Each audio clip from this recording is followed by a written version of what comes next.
Episode 94ல பார்த்தீங்கன்னா, நம்ம முரளி நைட்டெல்லாம் வெயிட் பண்ணி காலையில எப்படியாவது லலிதாட்ட பேசிடலாம் அப்படின்னு பார்க்குறாரு. லலிதா வேகமா வராங்க.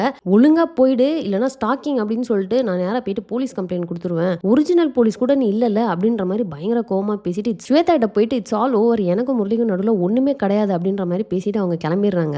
நம்ம ராஜா பார்த்தீங்கன்னா வந்து காலையில எந்திரிச்சு நியூஸ் எல்லாம் பார்க்குறாரு. என்னடா இது எதுலயுமே நேத்து அந்த போராட்டத்துக்கான நியூஸே வரல. நம்ம எவ்வளவோ பில்டப்லாம் குடுத்து ரெடி பண்ணி வச்சிருந்தோமே, என்ன ஆயிருக்கும் அப்படிங்கிற மாரி அவரு ஒரு பக்கம் வந்து சோகமா இருக்கிறாரு. சரி அங்க போயிட்டு என்னதான் ஆச்சு அப்படின்னு பார்க்கலான்னு போறப்போ பார்த்தீங்கன்னா, அங்க இருக்கவங்கலாம் வந்து, "நாங்க உங்கள கண்மூடித்தனமா நம்பிட்டோம். ஆனா நீங்க உங்க சுயநலத்துக்காக வந்து எங்கள பலி குடுத்துட்டீங்க" அப்படின்லாம் அவங்க பயங்கரமா பேச ஆரம்பிச்சுருவாங்க. "எங்க இனத்துக்காக ஐரா தான் இருக்கிறாரு. அவருக்கு எதிரா எங்களால எதுவுமே பண்ண முடியாது" அப்படிங்கிற மாரி ரொம்ப கிளியரா சொல்லிட்டு போயிருவாங்க. இப்ப அடுத்து பார்த்தீங்கன்னா, அந்த கோர்ட் கேஸ் நடக்கும் இல்லையா? அங்க தான் எனக்கு ஒரு சின்ன டவுட். இவங்க சைடு எவிடன்ஸ் எல்லாமே சப்மிட் பண்றாங்க. அந்த 5 கம்பெனில இருந்து வந்து மணல் அள்ளுறாங்க. சொன்ன இதோட 100 மடங்கு அதிகமா மணல் அள்ளுறாங்க அப்படிங்கிற மாரி எல்லா விஷயத்தையும், ஆனா அங்க இருக்கிற மணல்னால பசங்களுக்கு என்னலாம் நடக்குது அப்படின்னு அந்த ரிப்போர்ட்ஸ் எல்லாமே சப்மிட் பண்றாங்க. ஓகே. ஐரா சைடுல லாயர் என்ன பண்றாரு அப்படின்னு பார்த்தீங்கன்னா, அந்த 5 பேரும் இங்க தான் இருக்கிறாங்க. 5 பேரும் சரண்டர் ஆயிடுறாங்க அப்படிங்கிறாங்க. அஃப்கோர்ஸ் அவங்க வந்து பினாமி தான். பட் இருந்தாலும் அதுக்கு எந்த எவிடன்ஸும் இல்லாததுனால அந்த 5 பேர மட்டும் அரெஸ்ட் பண்ணி அந்த கேஸ் அங்கேயே முடிஞ்சிருது.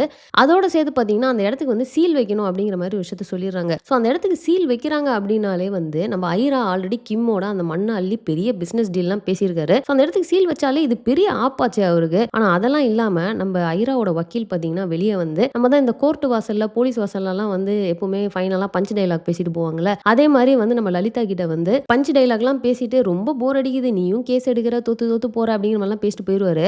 ஆனா டேய் ஆல்மோஸ்ட் அவ வின் பண்ணிட்டாளேடா. அந்த இடத்துக்கே சீல் வச்சுட்டாங்களே. நீங்க என்னதான் பண்ண போறீங்க அப்படின்ற மாரி ஒரு ஃபீல் தான் இருந்தது. ஸோ இப்போ லலிதா பார்த்தீங்கன்னா, முரளி மேல இருக்கிற கோவம், அந்த கேஸ்ல வந்து இதான கோவம் அப்படின்னு சொல்லிட்டு எல்லாத்தையும் கொண்டு போய் நம்ம ராஜாட்ட தான் காட்டுவாங்க. என்ன பண்ணிட்டு இருந்தீங்க? அசோக்கோட அம்மாட்ட வந்து நீங்க முன்னாடியே வாக்குமூலம் வாங்கியிருக்க வேண்டியதானே. இவ்ளோ கேர்லெஸ்ஸா இருக்கிறீங்க. ஒரு எவிடன்ஸ் கூட உங்களால சப்மிட் பண்ண முடியல. இப்படி போயிட்டு இந்த கேஸ வாதாடுறது எனக்கு ரொம்பவே கேவலமா இருக்கு அப்படின்ற மாரி கத்திட்டு போயிடுறாங்க. ராஜாக்கு ஒண்ணுமே புரியல. நம்ம லலிதா இந்த மாரி பார்த்ததே கிடையாது. யார்ரா இது அப்படிங்கிற மாரி அவர் ஷாக்கா பார்த்துட்டு இருக்காரு. ஆனா அவருக்கு மறுபடியும் டவுட் வருது. லலிதாக்கும் முரளிக்கு நடுவுல ஏதாவது பிரச்சனை இருக்குமோ அப்படின்னு கேட்டா நம்ம முரளி ஒண்ணுமே பதில் சொல்ல மாட்டேங்கிறாரு. ஆனா நம்ம ஸ்வேதா ரொம்ப கிளியரா ஒரு பாயிண்ட சொல்லிட்டு போயிருவாங்க.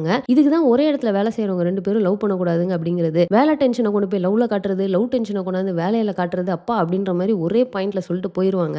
நம்ம லலிதா பார்த்தீங்கன்னா, அவங்க பாட்டிக்கு கால் பண்ணி வந்து இந்த ஒரு கன்ஃப்யூஷன கிளியர் பண்ற ட்ரை பண்ணிட்டு இருக்காங்க. அந்த முரளியோட விஷயம் என்னன்றத சொல்ல மாட்றாங்க. பட் இருந்தாலும் முரளி வந்து ஒரு பெரிய பொய்ய சொல்ட்டான். எனக்கு இதுக்கு மேல அவன அக்செப்ட் பண்ணிக்க முடியல. எனக்கு இப்படி கஷ்டமா இருக்கு. அப்படி இப்படின்னு சொல்லிட்டு ஒரு பக்கம் புலம்பிட்டு இருக்காங்க. ஆனா நம்ம பாட்டி பார்த்தீங்கன்னா, அவங்க இத்தன வருஷம் எக்ஸ்பீரியன்ஸ வச்சு ரொம்ப சூப்பரான ஒரு பாயிண்ட் சொல்றாங்க. யாருமே 100% பெர்ஃபெக்ட் கிடையாது. அவனுக்கு ஒரு சான்ஸ குடுத்து பாரு. அவன மன்னிச்சு விடு அப்படிங்கிற மாரி ஒரு பாயிண்ட்ட சொல்றாங்க.